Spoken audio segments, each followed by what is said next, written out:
고린도후서 8장에는 연보에 대해서 나오고 있습니다.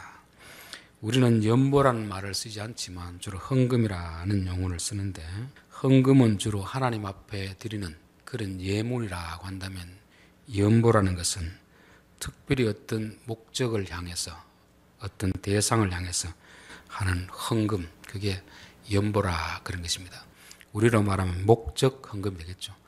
이 사람들에게 좀 도와주십시오. 어떤 사람을 대상을 하고 나서 하는 헌금을 연보라 그렇게 하는 것입니다. 저는 성도들이 세상 사람들과 돈에 대한 생각이 바뀌어야 된다 그렇게 생각합니다. 세상 사람들은 돈을 신으로 섬기고 있잖아요. 그래서 이 자본주의 세상에서는 돈이 사람보다 우위를 차지하고 있습니다. 그러나 성도들은 항상 우리는 하나님을 섬기는 자들이고, 돈은 하나님을 섬기는 수단이요, 사람을 섬기는 수단이 되어야 될 줄 믿습니다. 이게 하나님이 창조하신 세상의 질서인데, 사단이 와서 돈을 사람 위에 두고 돈을 신의 자리에 두니까 이게 무질서한 세상이 되는 것이고, 이로 인하여서 많은 분란이 일어나는 것이 오늘 이 시대라고 그렇게 믿습니다. 성도가 헌금하는 것은 세금을 내는 것이 아닙니다. 하나님 나라를 세워가는 일에 쓰임받는 일이고, 이것은 특별히 우리에게 주어진 특권이라고 마게도냐 교회는 그렇게 말씀하는 것입니다. 우리는 돈을 내라고 하면 왜 나에게 부담시키느냐, 또 왜 나에게 더 많이 부담시키느냐, 그렇게 자꾸 부담을 느낄 수 있는데, 이 마게도냐 교회는 왜 우리들에게 헌금을 거두지 않습니까? 우리도 비록 가난하지만 낼 수 있는 형편이 되는데 우리에게도 이 특권을 허락하여 주십시오. 그렇게 간절히 부탁했던 그 모습, 이것이 우리가 헌금이나 연보에 대해서 가져야 될 태도라 그렇게 믿습니다. 세상 사람들은 받는 것을 복이라고 하지만 우리는 주는 것을 복으로 여기게 됩니다. 그래서 받는 것은 좀 덜 받아도 섭섭해하지 않아야 됩니다. 주는 일에 우리가 빠지면 섭섭하다 해야 됩니다. 우리 남부 시차례 할 때, 윷놀이 할 때도 보니까 주방에서 열심히 봉사를 했는데 숫자를 제가 잘못 파악해가지고 못 받은 사람이 있는 걸 보고 나서, 그래서 섭섭해하지 말라고 했습니다. 받아야 될 걸 못 받으면 누가 대신 챙겨주겠습니까?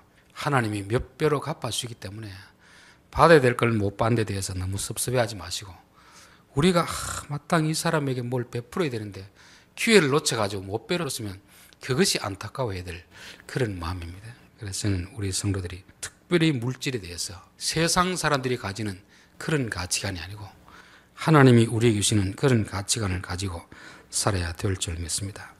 연보라는 것은 이 땅에 하나님 나라를 세워가는 중요한 도구가 됩니다. 그래서 우리가 은혜를 받으면, 성령 충만함을 받으면 하나님이 우리에게 하늘에서 돈벼락을 내려주시는 게 아니고 우리의 재산을 교회 앞에 헌금해서 우리 주위에 있는 가난한 자들로 하여금 잘 살게 만드는 것입니다. 그러니까 우리가 너무 이것도 모르고 성령 충만을 구하면 안 됩니다. 이 성령 충만하게 되었을 때 어떤 일이 벌어졌을까를 생각하고 성령 충만을 구하면 되는데, 전혀 성령 충만했을 때와 반대되는 상황을 염두에 두고 구하면 안 되는 거죠. 그렇게 되면 성령 충만을 주지도 않는 것입니다. 그래서 사도행전 2장 4장에 성령 충만했을 때 일어났던 일이 뭡니까? 방언을 하고 그런 것은 두 번째 문제이고, 결과적으로 자기들이 있는 재산을 가지고 와서 교회 앞에 내어놓으니까, 그걸 가지고 나눠주니까 그곳에 가난한 자가 없더라. 그러니까 많이 거둔 자도 남음이 없고 적게 거둔 자도 부족함이 없는, 이게 성령 충만의 상태인 것입니다. 남자들 보면 그렇잖아요. 술이 취하면, 평소에는 인색하던 사람도 술이 취하면 주머니가 열리잖아요. 그리고 돌아서 나중에 깨면 후회하지만 우리 성도들도 마찬가지입니다. 은혜 받지 않으면 남에게 베푸는 거 아까워서 못 베풉니다. 은혜 받으면 내 성격과 다르게 그냥 내가 자꾸 남들에게 주고 싶은 마음이 많이 있는 것이 바로 성령 충만의 특징이라는 것입니다. 오늘 16절부터 있는 것은 이렇게 모아진 헌금을 이제 제대로 잘 관리하고 제대로 전달하기 위해서 어떻게 해야 되느냐를 말씀하고 있습니다. 자, 16절, 너희를 위하여 같은 간절함을 디도의 마음에도 주시는 하나님께 감사하노니, 이 간절함이라는 것은 열심이 있다, 부지런하다. 우리 로마서 12장에 봤잖아. 지난 주일 할 때. 주를 섬길 때 부지런하여 게으르지 말고 열심을 품고 주를 섬기라. 그렇게 하잖아요. 여기도 간절함이라는 것은 좀 스피드, 속도, 열정 이런 것이 다 포함된 것입니다. 이것은 천성적인 성격을 말하는 게 아닙니다. 사람이 천성적으로 좀 성격이 급한 사람이 있고 좀 성격이 느린 사람이 있습니다. 성격이 급한 사람에게 일을 맡기면 일이 좀 신속하게 진행되고 성격이 느린 사람이 맡기면 좀 일이 많이 진행이 느린 것이 있습니다. 성격이 급한 사람은 일을 시키면 빨리 하게 되어 있습니다. 좀 느긋한 사람은 좀 답답할 정도로 늦는 거죠. 여기서 말하는 이 열정이나 이 부지런함이라는 것은 천성적인 성격을 말하는 것이 아니고 하나님이 그 사람 마음속에 주시는 열정을 말하는 것입니다. 교회 일이라는 것은 선정적인 성격을 가지고 일하는 것이 아니고 하나님이 우리에게 주시는 그 마음을 가지고 그 열정을 가지고 하는 것입니다. 하나님이 모세를 만날 때 호렙산 뜰기 풀 가운데서 만나주셨습니다. 그런데 모세가 가만히 보니까 풀은 다른데 나무는 죄가 되지 않는 참 신기한 현상을 봤습니다. 일반적으로 불이 타면 시간이 지나면 나무는 죄가 되어 없어져야 됩니다. 그런데 풀은 분명히 타는데 나무는 그대로 있는 이 참 신기한 현상. 이게 하나님의 일은 어떻게 해야 되는가를 보여주는 그런 사건입니다. 우리가 교회 일을 할 때도 내 열심, 내 어떤 하고 싶은 일을 하면은 얼마 하지 않아서 이내 지치고 그만두게 되는 것입니다. 그래서 교회 일은 하나님이 주는 열심을 가지고 해야지 내 열심으로 하면 얼마 가지 못해서 그만두게 되는 것입니다. 여기서도 간절함이라는 것은 바로 하나님이 디도에게 주신 마음이다. 마음. 하나님은 하나님 일을 할 때 사람을 통해서 일하십니다. 그리고 또 사람의 마음에 하나님의 소원을 두고 행하시는 거죠. 그러다 보니까 우리 마음속에 어떤 감동이 있으면 이게 하나님이 주시는 생각인가 내 생각인가를 잘 분별하고 하나님이 주신 생각을 붙들고 하면 이게 호렙산 떨기 나무에 붙은 불처럼 지치지 않고 계속해 나갈 수 있는 것입니다. 그런데 우리는 우리 안에 이런 불이 없는데 그냥 인간적으로 훈련한다고 해서 되느냐? 훈련하면 안 하는 것보다는 낫긴 낫죠. 그러나 이내 꺼져버리는 것입니다. 궁극적으로 우리는 하나님이 주시는 열정이 있어야 그 마음을 가지고 해야 지치지 않게 되는 것입니다. 이 마음을 디도에게 주셨음에 대해서 바울이 감사라는 것입니다. 17절 그가 권함을 받고 더욱 간절함으로 자원하여 너희에게 나아갔고 바울이 디도를 보니까 이 열정이 있고 너가 이 일을 좀 감당해라 일을 맡겼을 때 디도는 거기에 대해서 싫다는 반응을 하지 않고 자원하여 나아갔다. 자원하여. 디도의 마음에 이런 마음이 없으면 사실 구원할 수도 없는 것이고 이런 마음이 있는 걸 보고 구원했을 때도 디도가 저 싫습니다. 그렇게 하면 일은 되지 않잖아요. 왜냐하면 앞에 디모데를 고린도교에 보냈을 때 가서 어떤 대우를 받고 돌아왔는지 다 이미 그들 사이에 다 이야기했거든요.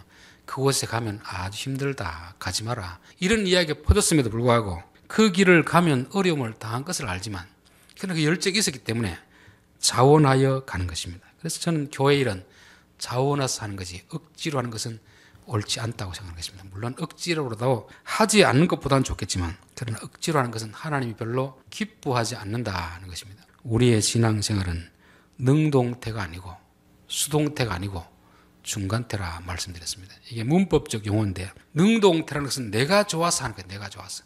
내가 좋으니까 어떤 일을 하는 것입니다.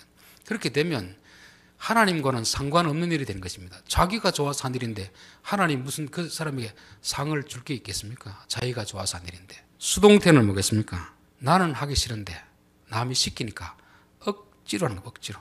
그러면 시켜서 하긴 하는데 억지로 하는 것은 하나님이 별로 기뻐하지 않는다는 것입니다. 중간태는 뭐냐면 나는 하기 싫은데 하나님이 시키니까 기쁨으로 하는 것입니다. 내가 하기 싫더라도 이것이 하나님이 기뻐한다고 확신이 들면 즐거운 마음으로 하는 것이죠. 그래서 마태복음 5장 41절에 보면 누구든지 너로 억지로 오리를 가게 하거든 그 사람과 심리를 동행하고 가고 싶은 생각이 없습니다. 그런데 자기 위에 있는 사람이 이것 좀 해라 오리를 좀 물건을 날라주라 할 때 그냥 억지로 가면 얼마나 힘이 들겠습니까? 이것도 하나님이 내게 맡긴 사명이다 생각하면 기쁜 마음으로 심리를 가는 것입니다. 오리를 가려고 하는데 심리를 가는 마음으로 가면 오리를 가면 무슨 생각이 들겠습니까? 이제 밥밖에 안 했는데 오리를 가자고 하는데 2리를 가려고 하면 반 왔을 때 이미 마음은 지치는 것입니다. 그래서 하나님이 우리에게 뭘 시킬 때 내가 하기 싫더라도 좀 힘이 들더라도 이 일이 하나님이 기뻐하는 일이다 싶으면 자원하여 즐거운 마음으로 해야 이게 하나님께서 우리 하는 일을 기억하시고 상을 주시는 것입니다. 우리는 적극적으로 자기가 주도적으로 하는 것도 좋지만 그러나 더 중요한 것은 그것은 자기 생각에서 나온 거거든요. 자기 생각에서 내가 하고 싶은 대로 하면 오히려 그 일이 교회에 유익이 될 수도 있고 교회에 분쟁이 될 수도 있는 것입니다. 하나님이 우리에게 하라는 생각을 주실 때 이거 꼭 내가 해야 되나, 다른 사람 하면 안 되나, 하기 싫은데 바쁜데 이런 마음이 들더라도 하나님이 나에게 이 기회를 주셨구나, 이 특권을 주셨구나, 그런 마음을 가지고 기쁨으로 하면 하나님께서 그것을 기억하시고 상을 주시는 것입니다. 여기서도 디도도 마찬가지입니다. 누가 그 고린도 교회에 다시 가고 싶겠습니까? 가서 정말 좋은 대접을 받았다고 하면 다른 사람도 가고 싶겠지만 가가지고 무시를 당하고 쫓겨나다시피 왔는데, 그런데 또다시 누가 가라고 하면 그 앞에 디도는 헌금을 거두러 간 게 아닙니다.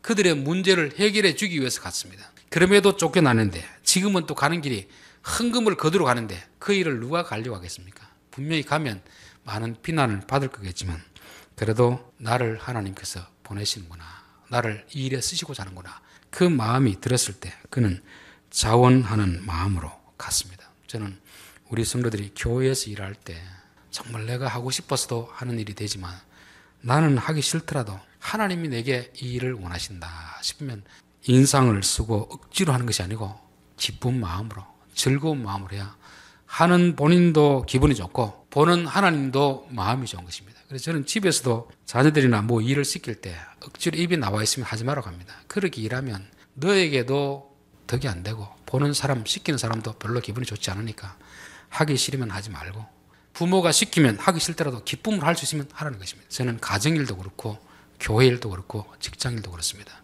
누군가 나에게 시킬 때는 그래도 내가 제일 믿을 만하기 때문에 시키는 거 아니겠습니까? 믿고 시키면 다른 사람은 거절하더라도 이 사람에게 맡기면 그래도 하겠다 싶어서 맡기는 것이니까 시킨 사람에게 실망을 시키지 않기 위해서라도 하기 싫더라도 기쁜 마음으로 하는 것이 이게 신앙인의 태도다, 그렇게 믿습니다. 18절, 또 저와 함께 한 형제를 보내었으니 이 사람은 복음으로서 모든 교회에서 칭찬을 받는 자요. 고린도 교회에 보내는데 디도를 보내고 또 한 형제, 또 한 형제, 22절 3명을 보냅니다. 3명. 왜 3명을 보내겠습니까? 이미 마게도냐에서 거둔 헌금을 들고 가서 또 고린도 교회에서 헌금을 거두어서 그것을 같이 예루살렘에 전달해야 되는 그런 일입니다. 도둑들이 돈 냄새는 귀신같이 많은 데입니다. 그러니까 누가 돈 보따리 들고 가면 항상 지금처럼治安이 좋은 시대가 아니니까 잃어버릴 염려가 있습니다. 그래서 잃어버릴 염려가 있기 때문에 돈 관리할 때는 혼자 보내는 게 아니고 최소한 2명 내지 3명 이렇게 보내는 이유가 교인들이 그 어려운 가운데서 헌금을 했는데 그걸 제대로 전달해야지 중간에 가서 잃어버렸다 하면 어떻게 되겠습니까? 그 밑에도 보면 선한 일이 비방을 받지 않게 하려 함이라. 진짜 어렵게 모은 돈을 잘 보관했다가 제대로 전달해야 되는데 가다가 아이고 잠깐 조는 사이에 도둑 맞았습니다, 이렇게 되면 교인들은 뭐라고 하겠습니까? 그러니까 이 일을 집행하는 일에도 정말 신중을 다해서 1명을 보내지 않고 3명을 보내는 것입니다. 또 하나의 이유는 외부로서부터도 지켜내야 되지만 내부로서부터도 지켜내야 되는 것입니다. 그게 무슨 뜻이냐면 돈을 가지면 사람이 욕심이 생깁니다. 돈을 가지면 여러 명이 쓸 때는 다 보고 있으니까 그런 유혹에 빠져들지 않는데 혼자 돈을 가지고 있다 보면 그 욕심이 생깁니다. 근데 아이고 나는 돈을 봐도 돌같이 보이기 때문에 괜찮다, 그렇게 말하는 사람은 사단의 유혹에 넘어가게 되어 있습니다. 돈에 대해서는 누구도 장담 못하는 것입니다. 특별히 돈 문제는 재정관리에서는 투명하게 하기 위해서 2-3사람 이상이 함께 관리하는 것을 사도 바울은 지금 말하고 있습니다. 특별히 공적인 돈에 대해서는 의심받지 않도록 자기가 자기를 믿어서 안 됩니다. 다른 사람 믿어서 안 되고, 돈이라는 것이 인간의 마음을 가장 유혹하기 쉬운 것이 돈인데 특별히 공적인 문제, 교회 재정이라든지 이런 거 할 때는 한 사람이 맡아서 하는 게 아니고 2-3사람이 맡아야 되는 것이 바로 인간의 타락한 본성 때문에 그렇습니다. 18절 그와 함께한 형제를 보냈으니 이 사람은 복음으로서 모든 교회에서 칭찬을 받는 자다. 같이 가게 하는 사람, 이 사람이 뭐 과거에 은행에 근무했다든지 이런 사람을 보낸 게 아닙니다. 교회에서 칭찬을 받는데 복음으로서 칭찬을 받는다. 이 말은 무슨 뜻이겠습니까? 믿음이 좋다는 이런 평가를 받는 것입니다. 믿음이 좋다는 건 뭐겠습니까? 하나님을 제대로 믿는 거죠. 하나님을 제대로 믿는다는 것은 하나님을 경외하는 자입니다. 하나님을 경외하는 자. 하나님을 두려워하는 거죠. 하나님을 사랑하지만 하나님을 두려워하는 자가 믿음으로 칭찬을 받는 자입니다. 가룟 유다가 왜 재정사고를 냈겠습니까? 하나님을 두려워하는 마음이 없기 때문에 그렇잖아요. 아나니아와 삽비라가 왜 그런 화를 냈겠습니까? 하나님을 두려워하는 마음이 없기 때문에 그렇습니다. 저는 신앙생활하면서 이제 갓 믿은 사람들은 뭐 하나님이 경외라는 게 무엇인지 모를 수 있는데 적어도 중직자가 된 사람은 하나님이 얼마나 무서운 분인가를 알아야 됩니다. 하나님이 초신자를 대하는 것과 중직자를 대하는 것, 특별히 목회자를 대하는 건 다르거든요. 초신자들은 좀 잘 모르고 해도 되지만 하나님은 선생된 자들은 더 철두철미하게 그들을 대하는 기준이 다르기 때문에 그렇습니다. 여기서 믿음으로 인정함을 받는다. 복음으로서 인정함을 받는다는 것은 저 사람은 진짜 하나님을 두려워하는 사람이다. 아나니아와 삽비라처럼 그런 사람이 아니다. 가룟 유다 같은 사람이 아니다. 하나님은 눈에 안 보이잖아요. 눈에 안 보이다 보니까 믿음이 없는 사람은 혼자 있으면 돈을 잘못 유용하더라도 모르겠지. 사람을 속이니까 모르겠지 싶지만 하나님은 다 알고 있잖아요. 우리 성도들이 믿음이 좋다는 것은 다른 것이 아니고 남들이 아무도 보지 않을 때 하나님이 나를 보고 있다. 이 믿음을 가진 사람. 이 사람들이 재정을 맡아야 되고 무슨 일을 특별히 공적인 재정에 대해서는 맡아야 된다고 믿습니다. 왜냐하면 사람이 보면 조심하지만 사람이 안 보면 유혹에 빠질 수 있는 것이 사람이거든요. 그래서 복음으로 인정함을 받은 사람, 복음으로 택함을 받은 사람, 그 사람을 세우는 것입니다. 저는 이걸 보면서도 바울이 돈 관리하는데 자기하고 친한 사람을 세우지 않습니다. 1차적으로는 교인들에게 믿음의 택함을 받은 그런 사람을 세우는 것입니다. 자, 20절 이것을 조심하면 우리가 맡은 이 거액의 연보로 인하여서 아무도 우리를 회방하지 못하게 하려 함이니 헌금을 거두는 것도 참 중요하지만 더 중요한 것은 이 헌금을 어떻게 관리하느냐가 더 중요합니다. 교인들이 낸 헌금을 제대로 집행도 하지 못하고 잃어버렸다든지 아니면 누군가 중간에 유용했다든지 그렇게 되면 헌금한 교인들이 얼마나 실망이 일어나겠습니까?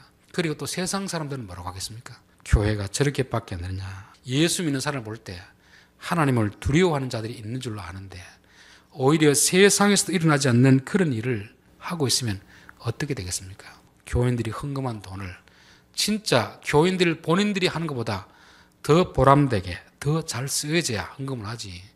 교회 열심히 헌금했는데 그 돈을 잃어버렸다거나 아니면 엉뚱한 데 써서 낭비했다면 그 다음부터 누가 헌금을 하려고 하겠습니까? 그래서 헌금을 하는 사람도 믿음으로 하지만 관리하는 사람도 믿음으로 잘 관리해야 비방을 받지 않게 된다는 것입니다.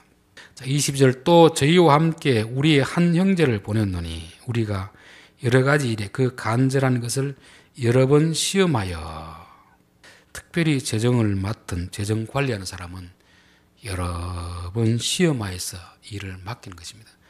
저는 우리 한국 사람 특별히 경상도 사람들이 가지는 성격적으로 장점도 있고 단점이 있는데 단점은 뭐겠습니까? 사람을 너무 잘 믿는 것입니다. 그러다 보니까 형제나 친구들이나 어떤 계약하고 돈을 빌려줄 때 계약서를 잘 씁니까? 안 씁니까? 잘 안 쓰거든요. 우리 사이에 뭘 이런 걸 쓰나? 우리 사이일수록 그걸 더 써야 됩니다. 우리 사이일수록. 하나님이 항상 보면 계약을 하잖아요. 계약.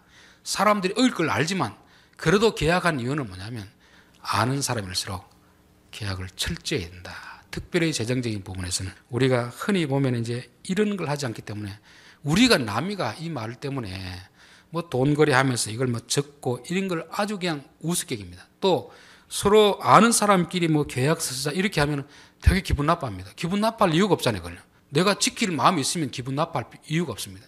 그런데 그걸 쓰자고 할 때 기분 나빠한다는 것은 아, 이 사람이 떼먹을 생각이 있었구나. 그렇게 보면 되거든요. 돈 거래를 하면서 여러 번 테스트하는데 많이 할수록 좋거든요. 믿을 만한 사람을 그렇게 세워야지 전혀 믿지도 못할 사람, 그냥 친했던 사람, 그런 사람을 세워놓으면 결국 나중에 그들로 인하여서 재정적인 사고가 나면 그때 뭐라고 하겠습니까? 믿고 맡겼는데 우리가 속았구나. 후회한들 이미 때는 늦은 것입니다. 그래서 이런 일을 맡길 때는 철저하게 검증하고 그렇게 해서 믿을 만할 때 맡기는 것입니다. 철저하게 검증하지 않고 자격이 되지 않은 사람을 세워놓으면 결국 그 일은 불을 보듯 뻔한 것입니다. 재정을 맡길 사람이 과거에 뭐 사기를 쳤다든지 남의 거짓말을 했다든지 남을 속여서 뭘 빼앗았든지 이런 사람에게 맡기면 그 돈은 고양이에게 생선을 맡기는 꼴이 되지 않습니까? 그래놓고도 재정사고가 안 나기를 바라는 것 자체가 이상한 것입니다. 재정사고가 안 나기 위해서는 철저하게 이 사람이 과거에 회사 같으면 회사의 자금을 어떻게 관리했는지 믿을 만한지 다 수사를 해보고 하는 것이 이게 잘못된 것이 아니고 이게 정상적인 것입니다. 우리는 사람을 너무 잘 믿는 경우가 있잖아요. 특별히 예수 믿는 사람들이 너무 사람을 잘 믿습니다. 나는 안 속이니까 남도 나를 안 속이겠지. 그것은 내 생각이잖아요. 그래서 예수 믿는 사람도 사람을 대할 때는 너무 그냥 잘 믿고 잘 속으면 안 된다는 것입니다. 저는 마태복음 10장에 예수님이 제자들을 보낼 때 내가 너희를 이리 가운데 보내는 것 같으니까 뱀처럼 지혜로워라. 비둘기처럼 순결하라. 그렇게 말씀한 이유가 뭐겠습니까? 우리보다 약하고 착한 사람에게는 정말 순수한 마음으로 대하고 교활하고 우리를 속이려고 하는 사람은 뱀처럼 지혜로워서 그들의 속이는 의도를 알고 속지 말라는 것 아닙니까? 세상은 우리보다 좀 모르는 사람 같으면 속여 먹으려고 하고 우리보다 잘하는 사람 같으면 못 속이 그러잖아요. 그런데 예수 믿는 사람들은 정말 착한 사람들에게는 순수한 마음으로 대하고 그런데 어떤 사람은 우리에게 양의 얼굴을 하고 와가지고 우리를 위해 주는 것처럼 하면서 속이려는 자들이 있습니다. 그런 자들 앞에서는 뱀처럼 좀 지혜로워야 됩니다. 그래야 안 속지. 너무 착하고 우리 속하다 보면 바보 취급당하잖아요. 그래서 예수 믿는 사람은 항상 비둘기처럼 순결하고 뱀처럼 지혜로워야 된다. 특별히 재정적인 문제에 대해서는 너무 사람을 쉽게 믿으면 안 됩니다. 자기 자신을 믿어도 안 됩니다. 나는 괜찮겠지. 나 역시 타락한 인간의 본성이기 때문에 돈 앞에서는 유혹을 받을 수밖에 없는 것입니다. 그래서 시스템적으로 사람들이 그런 유혹을 당하더라도 그렇게 넘어가지 못하도록 그것을 만들어둬야 됩니다. 그냥 혼자 헌금 개수하게 하고 혼자 맡기고 이러면 자기도 처음에는 안 그랬었는데 돈을 맡아보니까 유혹이 드니까 어쩔 수 없이 그렇게 하는 거 아니겠습니까? 그렇기 때문에 그렇게 하지 못하도록 시스템을 만들어 두는 것을 바울은 권하고 있는 것입니다. 그 다음에 23절이죠. 디도로 말하면 나의 동료요 너희를 위한 나의 동력자요 우리 형제들로 말하면 여러 교회의 사자들이요 그리스도의 영광이니라. 저는 사도 바울이 참 존경스러운 것은 이 동료라는 말은 친구란 말입니다. 친구. 디모데를 향해서도 디모데는 나의 동료다. 디도도 아마 나이 차이가 좀 많이 났을 것입니다. 즉 친구로 대한다는 것은 그를 인격적으로 대한다는 것이죠. 오늘날 회사에서나 군대에서 나보다 위에 있는 사람 같으면 친구로 대합니까? 부하로 대합니까? 부하로 대하잖아요. 회사에서도 과장 같으면 밑에 계장이나 주임 같은 사람을 그냥 동료로 대하지 않습니다. 친구로 대하지 않습니다. 그냥 부하로 대하고 함부로 대하고 무시하고 명령하고 이렇게 하잖아요. 근데 바울은 일을 한 데 있어서 아들과 같은 디모데도 나의 동료다, 나의 친구다 이렇게 말씀하고 있습니다. 저는 오늘 한국교회 이것만 되면 교회가 달라지리라 봅니다. 담임 목사가 부목사를 대할 때 친구처럼 인격적으로 대한다면 그것이 하나님 나라가 임하는 거 아닙니까? 예수님도 제자들을 뭐라고 했습니까? 나는 너희를 종이라 하지 않고 친구라 하였노라.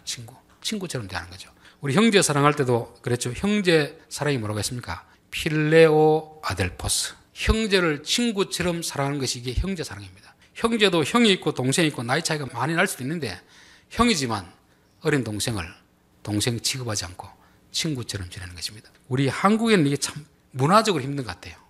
문화적으로. 나이 한 살만 많으면 친구를 하려고 합니까? 형이라 부르러 합니까? 형이라 부르러 가잖아요. 군대는 뭐 한 달, 뭐 두 달, 한 기수만 높으면 아주 형 노릇하고 위에 고참 노릇하고 이렇게 하잖아요. 근데 미국이나 유럽 같은 경우는 10살 차이가 나도 친구로 부르더라고요. 자기들 같은 뜻이 맞으면 친구처럼 지내더라고요. 나이 많다고 해서 큰 소리 치지 않고 나이 적다고 비굴하지도 않고 뜻이 맞으면 서로 존중해주는 이게 바로 동료입니다. 동료. 저는 세상에는 그렇지 않더라도 우리 교회에 다니는 사람들만큼은 직장 동료들을 대할 때도 나보다 나이가 많이 적어도 직분이 아주 낮더라도 그건 질서상 그런 것이고 사람을 대할 때는 인격적으로 친구처럼 대하는 그런 마음이 필요하겠다 싶은 것입니다. 나의 동료요, 동력자요. 동료가 되어야 동력자가 되지, 상사와 부하 간에 명령하는 사람에서는 동력자가 될 수 없는 것입니다. 지시하고 지시받는 자에 불과하잖아요. 그래서 저는 교회 안에서 하는 모든 일은 동료로서 친구처럼 서로를 인격적으로 존중해주고 서로를 귀히 여기면서 그렇게 하나님 일을 해나가야 될 줄 믿습니다. 그러면서 이들은 교회의 사자들이요. 교회의 사자들이라는 것은 교회가 대표로 보낸 사람들입니다. 제가 가고 싶습니다, 이게 아니고 교회가 보내니까 거기에 기쁨으로 자원한 사람들을 말하는 것입니다. 교회는 내가 나서 사는 게 아니고 교회가 이 사람 같으면 우리의 대표자가 되었으면 좋겠다, 이 사람을 맡게 되겠다, 이런 사람이 나가야 되는 것입니다. 그런 사람이 나가야 되는데 그런 사람은 일을 안 하려고 하고 또 시키지 말아야 될 그런 사람은 자꾸 나서려고 하다 보니까 그런 사람을 세워놓으면 교회가 분쟁이 일어나지 않습니까? 교회에서는 교인들이 일을 맡기면 내가 하기 싫더라도 기쁨으로 감당하는 것이 교회인 것입니다. 교회의 사자들이요, 교회가 그를 추천해서 보낸 사람들이요, 그들은 그리스도의 영광이니라. 이들이 나가서는 자기 영광을 나타내는 것이 아니고 그리스도의 영광을 나타내는 그런 사람이 되어야 될 줄 믿습니다. 기도하겠습니다.